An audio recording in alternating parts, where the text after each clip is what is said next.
بسم اللہ الرحمن الرحیم نحمدہ ونصلی ونسلم علی رسولہ الکریم۔ تمام دیکھنے اور سننے والوں کو السلام علیکم ورحمۃ اللہ وبرکاتہ۔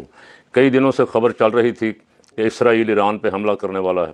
امریکی ذرائع سے، مختلف ایجنسیوں سے، خبر رساں ایجنسیوں سے بڑا ہنگامہ تھا کہ اسرائیل حملہ کرنے والا ہے، اور بالآخر اسرائیل نے پھر پرسوں رات حملہ کر دیا، اور ایران کے 6 جرنیل مسلح افواج و پاسداران انقلاب کے سربراہوں سمیت، جوہری سائنسدانوں سمیت 84 افراد شہید ہوئے۔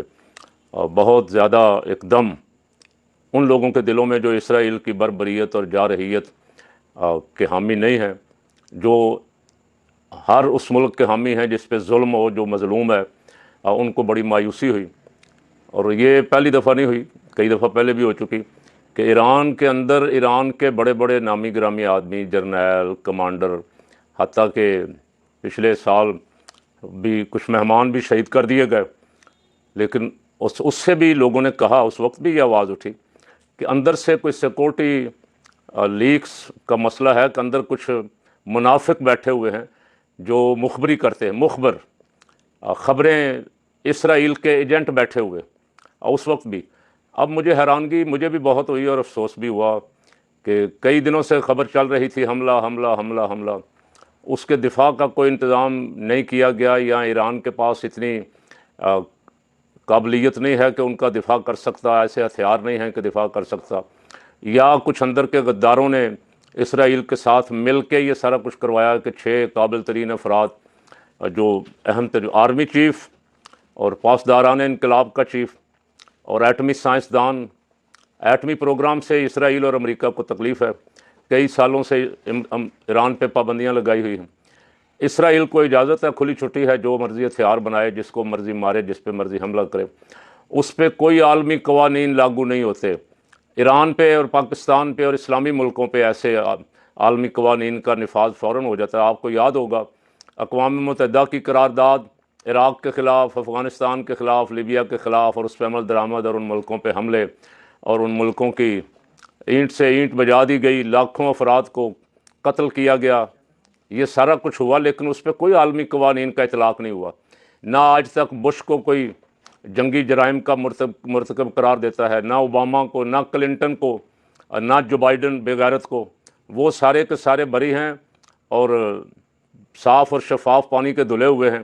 اور ایران پہ نیتن یاہو کا جو بیان چل رہا ہے، کل کا سوشل میڈیا پہ گردش کر رہا ہے کہ ہم سے غلطی ہوئی، پاکستان کو ہم روک سکتے تھے ایٹمی پاور بننے سے، ہم نے اس وقت نہیں روکا، آج ہم پچھتا رہے ہیں۔ اب اگر ایران کو بھی ہم نے ایٹمی پاور بننے دیا تو ایٹمی پروگرام انتہا پسندوں کے ہاتھ چلا جائے گا۔ یعنی ایران جس پہ کئی بار اٹیک ہوا، اور اس کو پھر اگلے دن ہی راتوں رات ہی اسی وقت بیان آ جاتا ہے امریکی صدر کا کہ ایران تحمل کا مظاہرہ کرے۔ عرب ملکوں کے بیان شروع ہو جاتے ہیں، عرب بادشاہوں کے، ایران تحمل کا مظاہرہ کرے۔ اسرائیل کو آج تک کسی نے نہیں کہا کہ تحمل کا مظاہرہ کرے۔ اس نے جو کچھ کیا ہے وہ آپ سب کے سامنے ہے۔ 1.5 سال ہو گیا اس کو، چھوٹے چھوٹے بچوں کا اشر نشر کر دیا ہے، 60-70 ہزار کے قریب قتل کیے ہیں، شہید کیے۔ اب جب اس نے حملہ کیا تو اس کے حملے سے پہلے، بلکہ اس کے حملے کے فوراً بعد بیان آ گیا ٹرمپ کا۔ اس نے کہا کہ جتنی جلدی ہو سکے ایران مذاکرات کی میز پہ بیٹھ کے ہمارے ساتھ معاملات طے کر لے تاکہ وہ بچ جائے، ورنہ اس کو ملیا میٹ کر دیا جائے گا۔ ایران کو چاہیے کہ وہ بیٹھ کے ہمارے ساتھ ایٹمی جوہری پروگرام پہ جو مذاکرات معاملات چل رہے ہیں، یہ بیان دیا، بڑا سخت بیان دیا۔ اس میں کوئی اس نے اسرائیل کو حملے سے روکنے کی، اسرائیل کو حملے سے باز رہنے کی بات نہیں کی کہ بھئی ہم بات چیت کر رہے ہیں، ہمارے مذاکرات کا چھٹا دور ہونے والا ہے، ہم معاملات طے کر لیں، حملہ نہ کرو۔ بلکہ خبریں یہ ہیں کہ اسرائیلی وزیر اعظم، دنیا جہان کے سب سے بڑے جنگی مجرم، اس نے حملہ کرنے سے پہلے ٹرمپ سے ٹیلی فون پہ اجازت لی۔ اس نے بھی کہا شاباش۔ حملہ کرنے کے بعد ٹرمپ نے مذاق بھی اڑایا اور کہا ایران اگر باقی سب کچھ بچانا چاہتا ہے تو جلدی کر لے۔ اور جو ایران کے ہمدرد تھے ہمارے جیسے، وہ بھی پریشان ہوئے۔ لیکن پھر اگلی رات ہی 6 جرنیل یا 6 بڑے آدمی، بڑے عہدوں پہ، آرمی چیف، پاسداران انقلاب کا چیف، اور 6 اور ایٹمی سائنسدانوں کی شہادت کے بعد اتنی جلدی سنبھل جانا کہ اگلی رات ہی پھر ایک بھرپور اٹیک کرنا۔ میں اس پہ جتنی داد دوں ایران کو کم ہے، تو اس نے ہمارے جیسے بہت سارے لوگوں کے دل ٹھنڈے کیے۔ ایران نے میزائل اٹیک کیا، بیلسٹک میزائل اور ڈرون حملہ۔ رستے میں کئی رکاوٹیں تھیں، رستے میں اردن میں بھی امریکی اڈے ہیں، اور قطر میں بھی، اور عرب امارات میں بھی، جہاں جہاں امریکی اڈے ہیں انہوں نے بھی روکا، اور آگے آئرن ڈوم وغیرہ جو اسرائیل کا دفاعی سسٹم ہے، ان سب رکاوٹوں کو بہت سارے میزائل کراس کر کے تل ابیب پہ جا کے لگے۔ اس سے چیخ و پکار، اسرائیلی میڈیا کہہ رہا تھا کہ پورا اسرائیل ہل کے رہ گیا، اور جگہ جگہ آگ لگی ہوئی، لوگوں سائرن بج رہے ہیں، لوگوں کو کہا گیا ہے کہ بنکروں میں چلے جائیں۔ یہ سارا کچھ ساری رات میڈیا پہ لائیو چلتا رہا، اور میرے جیسے کچھ کارکنوں نے جو جہاد کے حامی اور کفر کے خلاف لڑنے والی ہر قوت کے حامی ہیں، انہوں نے اللہ کا شکر ادا کیا۔ ہمارے سینے میں، کلیجے میں ٹھنڈ پڑی کہ اسرائیل تک بھی کوئی پہنچا تو صحیح نہ۔ پہلے بھی 2 دفعہ ایران نے میزائل اٹیک کیا، لیکن برائے نام تھا، کوئی آئرن ڈوم نے روک لیے، کوئی ایسی جگہوں پہ لگے جہاں ان کا کوئی نقصان نہیں ہوا۔ لیکن رات کی خبر یہ ہے کہ بڑا بھاری نقصان ہوا ہے، جسے اسرائیل چھپا رہا ہے، اسرائیلی میڈیا چھپا رہا ہے۔ اسرائیلی میڈیا ایک آدھی عورت کے زخمی ہونے کی یا کچھ افراد کے زخمی ہونے کی خبر دے رہا ہے۔ وزارت دفاع کے قریب جا کے جو میزائل گرے ہیں ان سے وزارت دفاع کے قرب و جوار میں اسرائیلی میڈیا یہ کہ آگ لگی ہوئی ہے، جبکہ انٹرنیشنل میڈیا یہ کہہ رہا ہے کہ اسرائیلی وزارت دفاع کے دفتر پہ یہ اٹیک ہوا ہے، اور بلڈنگیں ہل گئی ہیں، اور بلڈنگیں تباہ ہو گئی ہیں، اور جگہ جگہ آگ لگی۔ پورے اسرائیل میں سراسیمگی۔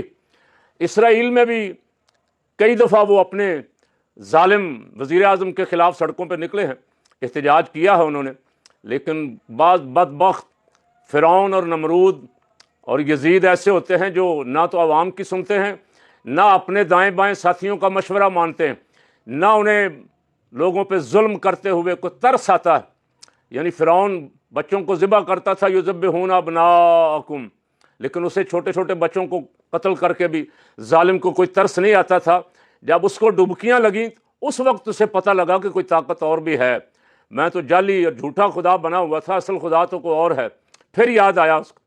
تو اسی طرح اسرائیل کو بھی آج تک اسرائیل کے پیچھے امریکہ، یورپ اور تمام کافر ملک اسرائیل کے ساتھ کھڑے ہو جاتے ہیں۔ اور بدقسمتی یہ ہے، افغانستان کو جب افغانستان پہ حملہ ہوتا ہے، افغانستان پہ ظلم ہوتا ہے تو وہ اکیلا مار کھاتا ہے۔ عراق پہ حملہ ہوتا ہے تو وہ اکیلا مار کھاتا ہے، اکیلا لڑتا ہے۔ لیبیا پہ حملہ ہوتا ہے، عرب ملک بھی ساتھ کھڑے نہیں ہو رہے، مسلم ممالک بھی ساتھ کھڑے نہیں ہو رہے۔ کاش یہ کہیں اکٹھے ہو کے ایک دفعہ اسرائیل کے مقابلے میں جم جاتے تو آج تک اس کا ناپاک وجود جو ہے وہ صفحہ ہستی سے مٹ جاتا۔ لیکن بدقسمتی یہ ہے کہ یہ عرب بادشاہ بہت سارے اسرائیل اور امریکہ کے ٹاؤٹ اور ایجنٹ بیٹھے ہوئے ہیں، ان کو کوئی پرواہ نہیں۔ ان کو ایران کی، فلسطین کی، عراق کی، افغانستان کی، پاکستان کے ساتھ انہیں کوئی ہمدردی نہیں ہے۔ انہیں کفر سے ہمدردی ہے، انہیں اسرائیل سے ہمدردی ہے، انہیں انڈیا سے ہمدردی ہے، انہیں امریکہ اور یورپ کے ساتھ ہمدردی۔ تو کل رات کا جو مارکا شروع ہوا ہے یہ چلے گا۔ اب وہی ٹرمپ جو ایران کو کہہ رہا تھا کہ جلدی جلدی مان جاؤ، ایٹمی پروگرام سے دستبردار ہو جاؤ ورنہ پچھتاؤ گے، اب وہ ٹرمپ رات کا فون پہ فون کر رہا ہے، کبھی محمد بن سلمان کو، کبھی قطری کو، کبھی امارات کے بادشاہوں کو، ادھر ادھر فون گھما رہا کہ کسی طرح یہ جنگ بندی ہو جائے۔ جنگ بندی کے لیے وہ اسی وقت آتا ہے میدان میں جب کفر پھنس جائے۔ انڈیا پھنس گیا تو فوراً یاد آیا ٹرمپ کو جنگ بندی کا۔ اب اسرائیل پھنسے گا تو اسے جنگ بندی یاد آئے گی۔ جب تک اسرائیل ظلم کرتا رہتا ہے اس وقت تک ٹرمپ کو بھی جنگ بندی یاد نہیں آتی۔ یہ وقت ہے، میں تمام سننے والوں سے، خصوصاً عرب بادشاہوں سے، مسلم ممالک کے بادشاہوں سے، ہمسایہ ملکوں سے، ترکی سے، پاکستان سے، افغانستان سے، تمام ممالک سے کہتا ہوں بنیان مرصوص ہو جاؤ، اکٹھے ہو جاؤ، متحد ہو جاؤ، وگرنہ فقیر کا ایک نہیں کئی کلپ پڑے ہوئے ہیں جن میں کہا تھا کہ باری باری یہ سب پہ حملہ کریں گے۔ یہ پہلے عراق پہ، افغانستان پہ، پھر فلسطین پہ، پھر لیبیا پہ، پھر یہ ایران کا نمبر ہے، ایران کے بعد پاکستان کا نمبر ہے۔ پاکستان کو بھی اسرائیل اپنا سب سے بڑا دشمن سمجھتا ہے، لیکن اللہ کا شکر ہے کہ پاکستان کا دفاع بہت اللہ نے مضبوط ہاتھوں میں دے دیا۔ میرے قائد فرمایا کرتے تھے ہمارے سائنسدانوں کی کوشش، جد و جہد، ایٹمی سائنسدانوں کی برکت سے پاکستان کو اللہ نے ایسا نیوکلیئر پروگرام، میزائل سسٹم دیا ہے کہ دشمن میلی آنکھ سے دیکھے گا بھی تو اس کی آنکھ نکالی جائے گی۔ پاکستان پہ اگر بری میلی آنکھ دیکھے گا اسرائیل تو اسے سمجھ آئے گی کہ کسی جنے کے ساتھ واسطہ پڑا ہے۔ پاکستان کو بھی تیار رہنا چاہیے، بالکل ہوشیار رہنا چاہیے۔ کسی وقت ہندوستان سے یا اسرائیل سے پاکستان کے خلاف بھی شرارت ہو سکتی۔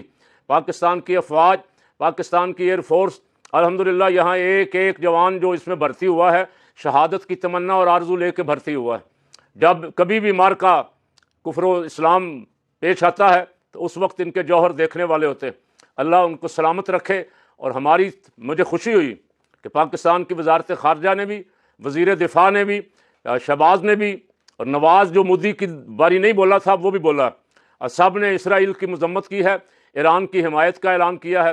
اللہ تعالیٰ ایران کو استقامت عطا فرمائے اور بھرپور طریقے سے دشمن کے وار پہ وار، اس کا قانونی حق ہے، عالمی قوانین یہ اختیار دیتے ہیں ہر ملک کو کہ اگر اس پہ کوئی حملہ ہو تو اسے جواب دینے کا حق ہے۔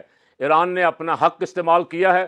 جو لوگ ایران پہ پہلے حملے اور بڑی شہادتوں سے مایوس ہوئے تھے انہیں کہتا ہوں کہ مایوسی کفر ہے، ڈٹ جائیں، اللہ کی بارگاہ میں دعا کریں، اللہ اہل اسلام کو فتح و نصرت عطا فرمائے، اسلام کو غالب فرمائے، اور جہاں جہاں جد و جہد کر رہے ہیں مجاہدین انہیں فتح و نصرت عطا فرمائے۔